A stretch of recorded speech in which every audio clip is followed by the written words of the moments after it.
ಜನಬಂಬಲ್ಲಿ ಎಲ್ಲರೂ ಸಹಕಾರ ಕೊಟ್ಟರು. ಎಲ್ಲ across religions, cost, Creed, parties, political party ಯಾರೂ ವಿಚಾರ ಮಾಡಿಲ್ಲರಿ. ನಮ್ಮ ರಾಯಬಾಗ್ ಸ್ವಚ್ಛ ಮಾಡ್ಬೇಕಂತ, ಈ ಡ್ರಗ್ಸ್ದಿಂದ ಸ್ವಚ್ಛ ಮಾಡಬೇಕು, ಡ್ರಗ್ ಮಾರಾಟಗಾರದಿಂದ ಸ್ವಚ್ಛ ಮಾಡ್ಬೇಕಂತ ಎಲ್ಲರೂ ಮನುಷ್ಯನಾಗ ಐತ್ರಿ. ಗರ್ದಿಗಮ್ಮತ್ ವೀಕ್ಷಕರಿಗೆ ನಮಸ್ಕಾರಗಳ್ರಿ.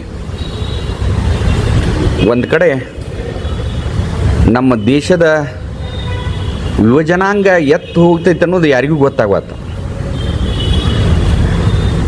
ಇತ್ತೀಚೆಗೆ ದೇಶದೊಳಗೆ, ರಾಜ್ಯದೊಳಗೆ, ಜಿಲ್ಲಾದೊಳಗೆ ಕೆಲವೊಂದು ವಿಚಾರವಾದಿಗಳು, ಬುದ್ಧಿಜೀವಿಗಳು ಮಾದಕ ವ್ಯಸನ ಮುಕ್ತ ದೇಶ ಮಾಡೋಣ, ರಾಜ್ಯ ಮಾಡೋಣ, ಜಿಲ್ಲಾ ಮಾಡೋಣ ಅಂತ ಹೋರಾಟಕ್ಕೆ ಇಳಿದ್ದಾರೆ. ಅವ್ರಿಗೆ ಅದ್ರ ಯಾವುದೂ ಲಾಭ ಇಲ್ಲ. ಯಾಕಂದ್ರೆ ಮುಂದಿನ ಜನಾಂಗದಾಗ ಯಾರ್ದ ಮಕ್ಕಳು, ನಮ್ಮ ಮಕ್ಕಳಾಗಲಿ, ಯಾರದೇ ದೇಶದಾಗಿನ ಯಾರ್ದ ನಾಗರಿಕರ ಮಕ್ಕಳ ಹಫೀಮ, ಚರಸ, ಗಾಂಜಾಕ ಸೇವನೆ ಅಡಕ್ಟ್ ಆಗಬಾರ್ದು, ದೇಶ ಒಂದು ವಿನಾಶಕ್ಕೆ ಹೋಗಬಾರ್ದು, ಮುಂದಿನ ಭವಿಷ್ಯತ್ತು ಯುವಜನಾಂಗ ಒಳ್ಳೆ ರೀತಿಯಿಂದ ಇರಬೇಕು, ಒಳ್ಳೆ ನಾಗರಿಕರಾಗಬೇಕಂತ ಅನೇಕ ಜನ ಪ್ರತಿಭಟನೆ ಮಾಡತ್ತಾರೆ. ಒಂದು ಕಡೆ ಅದನ್ನು ಡ್ರಗ್ಸ್ ಕಂಟ್ರೋಲ್ ಮಾಡೋ ಇಲಾಖೆಗಳು, ಪೊಲೀಸ್ ಇಲಾಖೆ ಇದ್ರೂ ಇವತ್ತು ಹಳ್ಳಿಗಳದಾಗ ಗಾಂಜಾ ಅನ್ನೋದು ಕಡಿಮೆ ರೇಟಿಗೆ ಸಿಗುವಂಥ ಒಂದು ಮಾದಕ ವಸ್ತು ಗಾಂಜಾ ಕಡಿಮೆ ರೇಟ್ನಾಗ ಸಿಗ್ತೈತೆ. ಚರಸ, ಹಫೀಮ್ ಅದು ಕೋಟಿ ಗಂಟ್ಲೆ, ಒಂದು ಮುಟ್ಟಿಗೆ ಕೋಟಿ ಗಂಟ್ಲೆ ಏನೋ ರೊಕ್ಕ ಅಂತಾರೆ. ಆದರೆ ಇವತ್ತು ಈ ಹೋರಾಟಕ್ಕೆ ನಮ್ಮ ರಾಜಕಾರಣಿಗಳು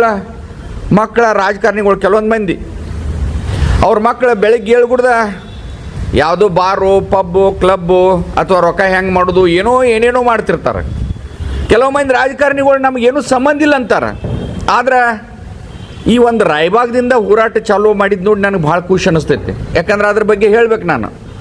ಅವರ ಪ್ರಣಯ್ ವಿವೇಕರಾವ್ ಪಾಟೀಲ್ರ ಮಗ ವಿದೇಶದಾಗ ಓದಿದವರು. ಒಂದು ಕಾಲಕ್ಕೆ ಜಡ್ಪಿ ಒಳಗೆ ಮಿಸಸ್ ಅವರು ಇಬ್ಬರು ಕೂಡ ಜಡ್ಪಿ ಮೆಂಬರ್ ಆದವರು.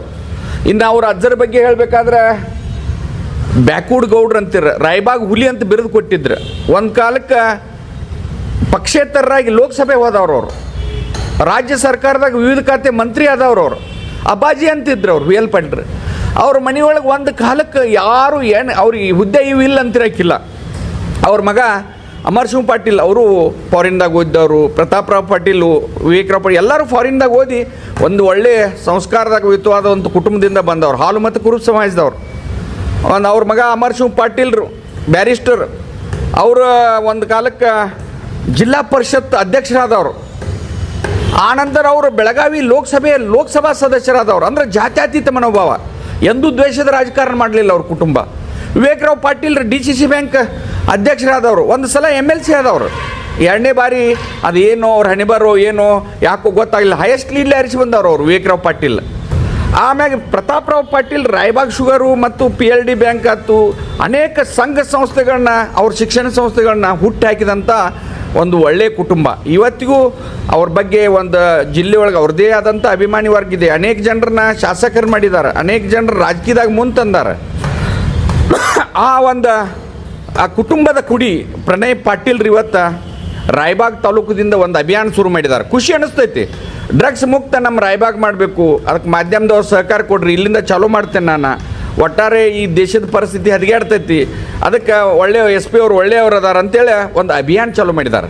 ಒಂದು ದೊಡ್ಡ ಕುಟುಂಬದಾಗ ಅಜ್ಜ ದೇಶ ರಾಜ್ಯ ಆಳಿದವ, ಅವರ ತಂದೆಯವರು ಜಿಲ್ಲಾ ಆಳಿದವರು, ಅವರ ಚಿಕ್ಕಪ್ಪ ಅವರು ರಾಜಕಾರಣದಾಗಿದ್ದವರು, ಲೋಕಸಭೆಯನ್ನು ಪ್ರತಿನಿಧಿಸಿದವರು, ರಾಜಕೀಯ ಎಲ್ಲ ಹುದ್ದೆಗಳ ಆಯಾಮಗಳನ್ನ ಕಲಿತವ್ರು. ಆ ಕುಟುಂಬದೊಳಗೆ ಒಂದು ಇಂಥ ವಿಚಾರಧಾರೆ ಬರ್ತೈತೆ ಅಂದ್ರೆ ಭಾಳ ಖುಷಿ ಆಗ್ತೈತಿ. ಇತ್ತೀಚಿನ ದಿನಮಾನದಾಗ ಭಾಳಷ್ಟು ರಾಜಕಾರಣಿಗಳು ನೋಡತ್ತೇವೆ ನಾವು. ಆದರೂ ಈ ಪ್ರಣಯ್ ಪಾಟೀಲ್ರ ಒಟ್ಟಾರೆ ಜನರ ಜೊತೆ ಬೆಳಗ್ಗೆ ಹೇಳ್ಕೊಡ್ದ ಒಂದು 6-7 ವರ್ಷದಿಂದ ಜನರ ಸಮಸ್ಯೆಗಳನ್ನ ಒಂದು ತಮ್ಮ ಬುದ್ಧಿವಂತಿಕೆಯಿಂದ, ಒಂದು ಸಂಘಟನಾತ್ಮಕ ದೃಷ್ಟಿಯಿಂದ ಅದನ್ನು ಜನರಿಗೆ ಮುಟ್ಸೋಳಗೆ ಕೆಲಸ ಮಾಡತ್ತಾರ. ಆದರೆ ಈ ಭಾಳಷ್ಟು ಜನ ರಾಜಕಾರಣಿಗಳ ಈ ಕಡೆ ಲಕ್ಷ್ಯ ಕೊಡ್ರಿ. ನೀವು ಬರೀ ನಿಮ್ಮ ಇದ್ರಾಗನ ಹೋಗಬೇಡ್ರಿ. ಪ್ರಣಯ್ ಪಾಟೀಲ್ರ ವಿಚಾರಧಾರೆಗಳು ಏನದಾವಲ್ಲ ಹಂಗೆ ಆಯಾ ರಾಜ್ಯದ ತುಂಬ ಎಲ್ಲ ಶಾಸಕರ, MP ಗಳ, ಅಲ್ಲಿ ಸಂಬಂಧಪಟ್ಟಂಥ ರಾಜಕೀಯ ದೂರಿನ ಬುದ್ಧಿವಂತರ, ವಿಚಾರವಂತರ ಈ ವ್ಯಸನ ಮುಕ್ತ ಕರ್ನಾಟಕ ಮಾಡೋದ್ರೊಳಗೆ ಪಾತ್ರ ವಹಿಸಬೇಕು ಅಂತೇಳಿ ಗರ್ದಿಗಮ್ಮತ್ ಆಗ್ರಹ ಮಾಡ್ತೈತೆ. ನಮಸ್ಕಾರ. ಜನಬಂಬಲ್ಲಿ ಎಲ್ಲರೂ ಸಹಕಾರ ಕೊಟ್ಟರು. ಎಲ್ಲ across religions, cost, Creed, parties, political party ಯಾರೂ ವಿಚಾರ ಮಾಡಿಲ್ಲರಿ. ನಮ್ಮ ರಾಯಬಾಗ್ ಸ್ವಚ್ಛ ಮಾಡ್ಬೇಕಂತ ಈ ಡ್ರಗ್ಸ್ದಿಂದ ಸ್ವಚ್ಛ ಮಾಡಬೇಕು, ಡ್ರಗ್ ಮಾರಾಟಗಾರದಿಂದ ಸ್ವಚ್ಛ ಮಾಡಬೇಕಂತ ಎಲ್ಲರೂ ಮನುಷ್ಯನಾಗ ಐತ್ರಿ.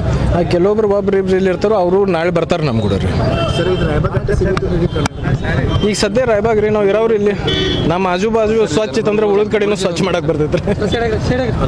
ಖರೆ ಆಲ್ ಓವರ್ ಕರ್ನಾಟಕ ನೀವು ಮಾಧ್ಯಮ ಮಿತ್ರರ ಮತ್ತು ಪ್ರಿಂಟ್ ಮೀಡಿಯಾದವ್ರು ಎಲ್ಲರೂ ಕೂಡಿ ಇದು ನಾವು ಇಲ್ಲಿ ಏನು ಮಾಡಿದೆವು, ನೀವು ಇದಕ್ಕೆ ಮೊಮೆಂಟಮ್ ಕೊಟ್ರಂದ್ರೆ ಅವರು ಆಲ್ ಓವರ್ ಕರ್ನಾಟಕ ಇದು ಸ್ಟ್ರಾಂಗ್ ಆಗಿ ಸ್ಟೇಟ್ ಗೌರ್ಮೆಂಟಿಗೆ ಪ್ರೆಷರ್ ಹೋಗ್ತೈತಿ. ಯಾಕಂದ್ರೆ ಈಗ ಇವು ನಾಕೋಟಿಕ್ಸ್ ಸೆಲ್ಗಳು ಏನದಾವ್ರಿ, ಇವು ಎಲ್ಲ ಬೆಂಗಳೂರು ಬೇಸ್ಡ್ ಅದಾವ್ರಿ, ಹೆಡ್ ಆಫೀಸ್ ಬೇಸ್ಡ್.